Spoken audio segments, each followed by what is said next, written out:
नमस्कार, इंग्लिश 24 देख रहे हैं आप और मैं हूँ आपके साथ साहिल। देखिए जनसुराज जो है पुलिस मात्रा की है और नीतीश कुमार के जो है आगे आने वाले शासनकाल में 1 करोड़ नौकरी दी जाएगी। इस बात को बिल्कुल जो है काटती और कहती है कि जुमला है। जरा प्रेस कॉन्फ्रेंस सुनिए।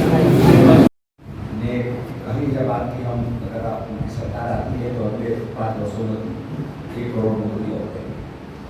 नौकरी देने के लिए उनको किसने मना किया? 20 वर्ष में उन्होंने कितना नौकरी दिया? मैं नीतीश कुमार जी के साथ ही साथ कैबिनेट में स्पेशल सेक्रेटरी कैबिनेट था।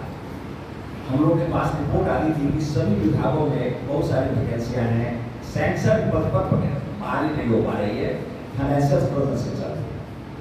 और ऐसा है कि नौकरी देने की एक प्रक्रिया होती है, उसके लिए बजटिंग होता है, उसके लिए सैंक्शन ऑफ पोस्ट होता है और पर्याप्त उसके लिए एक सरकारी प्रक्रिया है। तो पहले पोस्ट को सैंक्शन किया जाता है, तब उसके बाद नौकरी दी जाती है। 1 करोड़ नौकरी का वैकेंसी कहाँ से लाए? पहले तो वैकेंसी कहाँ हुई हो?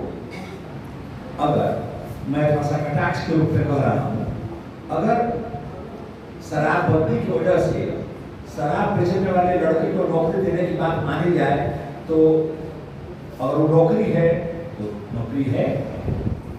अगर लालू जी के समय में अपहरण नौकरी है तो नौकरी हो सकता है, लेकिन सरकार ने 1 करोड़ नौकरी देने की बात जो है इलेक्शन के समय में वास्तव में आपने ठीक ही बताया, प्योर जुमला है। और इसी तरह से गलत गलत बातें बोलकर पिछली सरकारें पब्लिक को दिग्भ्रमित करके वोट लेने का प्रयास करती रही है। इस बार प्रशांत किशोर जी हमारे जनसुराज के प्रणेता और उनके साथ रोज जो भी सहयोगी लोग हैं, हम लोग सरकार की कलई खोल रहे हैं कि आप सभी बातें झूठे झूठे कर रहे हैं। आपने कहा था कि हम सभी शेड्यूल ट्राइब और ओबीसी के लोगों को 3 डिसमिल जमीन देंगे, आज तक नहीं दिए। 50 लाख से ज्यादा परिवार ऐसे बिना जमीन का रह रहा है। उसी तरह से आपने कहा कि अभी सर्वे कराने पर कि 94 लाख लोगों को हम 2-2 लाख रुपया देंगे, वो भी नहीं दिया। खैर, एक बात तो उन्होंने किया कि प्रशांत जी के बार बार कहने पर और प्रेशर पर आकर उन्होंने इलेक्शन के समय में सामाजिक सुरक्षा में उन्होंने 1100% कर दिया है, तो अब वो भी हम लोग उसको पर्याप्त मानते हैं। तो मैं सिर्फ इतना ही शॉर्ट में कहूँगा कि सरकार यह एक वास्तव में जुमला है, ऐसा संभव नहीं है। और फिर इसी तरह से जुमला छोड़कर लोगों को ठगने का प्रयास किया जा रहा है और हम लोग इस बात को मान के चलते हैं कि यह कभी पूरा होने वाला नहीं है, क्योंकि नौकरी के लिए एक विजन होना चाहिए, एक इंडस्ट्री होना चाहिए। एग्रीकल्चर को भी इंडस्ट्री का दर्जा देना पड़ेगा। छोटे छोटे उद्योग आएंगे तब जाकर कुछ हो सकता है, जो बिहार में 20 वर्षों में जिनसे संभव नहीं हो सका।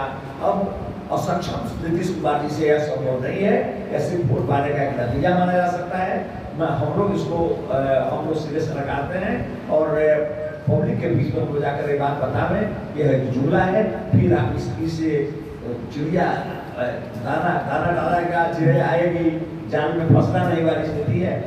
तो यही इससे सबको बचना चाहिए। और आप पत्रकार लोग हैं, आप लोग तो समीक्षक हैं, आप लोग स्वयं इसकी समीक्षा करके पब्लिक तक जनता पहुंचाया जाए कि यह सरकार सक्षम नहीं है, ये बात से जुमला है। धन्यवाद। अब राजीव पहले भी उन्होंने कहा था 2-2 लाख रुपए की पूंजी देने थे रोजगार करने के लिए, उन लोगों को मिला? अब 2 लाख रुपए जो देने थे वो मिले उन लोगों को? बिल्कुल नहीं मिले। नीतीश कुमार जी ने, ये तो ऑन रिकॉर्ड है, यूट्यूब पर भी डालिएगा तो दिखेगा कि नीतीश कुमार जी ने पिछले चुनाव में कहा था कि ये मेरा आखिरी चुनाव था। है उनका आखिरी चुनाव। ये आप ऐसे वादे आपने सुने, आप अब समझ जाइए कि बिहार में सही मायने में चुनाव ने दस्तक दे दी है। अब मैं आपको समझाता हूँ कि जो ये बातें बोल रही है मुमकिन कैसे नहीं है। आप ये लेके चलिए कि 25 मार्च 2025 को ही सम्राट चौधरी जी ने सदन में बजट पेश किया था।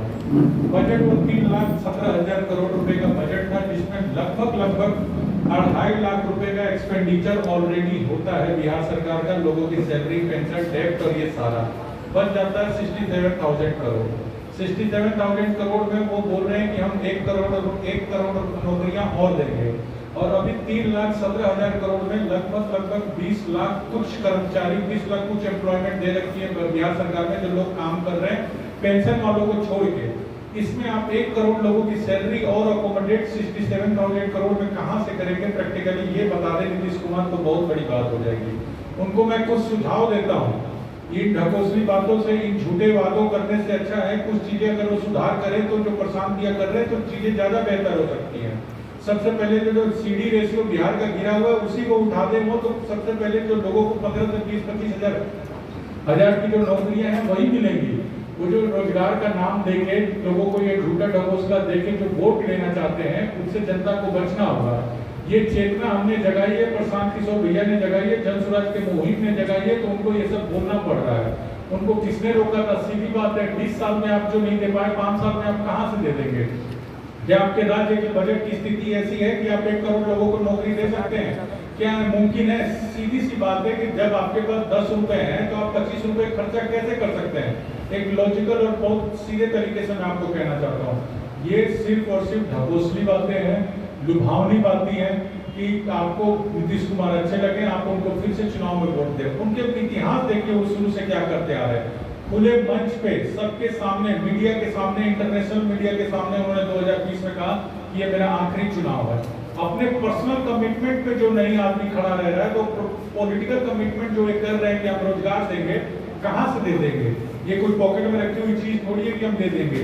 3,17,000 के करोड़ के बजट में 20 लाख कर्मचारी हैं, आप 1 करोड़ कर्मचारी और कहां से घुसाएंगे? सिंपल सी बात है, इसमें ज्यादा गणित लगाने की जरूरत नहीं है, सीधी बात है, आप कहां से घुसा दीजिएगा? 3,17,000 करोड़ के बजट में आप 20 लाख लोगों को तनख्वाह दे रहे हैं। एक ठीक है, पिछले हर साल बजट अभी आपने सुना सभी तरीके से जो है पैमानों को जो है जनसुराज के नेताओं ने और जनसुराज के कार्यकर्ताओं ने जो है इस पैमाना को रखा कि कैसे जो है 1 करोड़ की नौकरी जो है जुमला कहा जा रहा है। ऐसा नहीं हो पाएगा, जितना बिहार का बजट है इतना नौकरी देने की बात है। देखा मैं दिलचस्प होगा कैसे होता है आगे, और कुछ अपडेट के लिए बने एक निश्चित के साथ।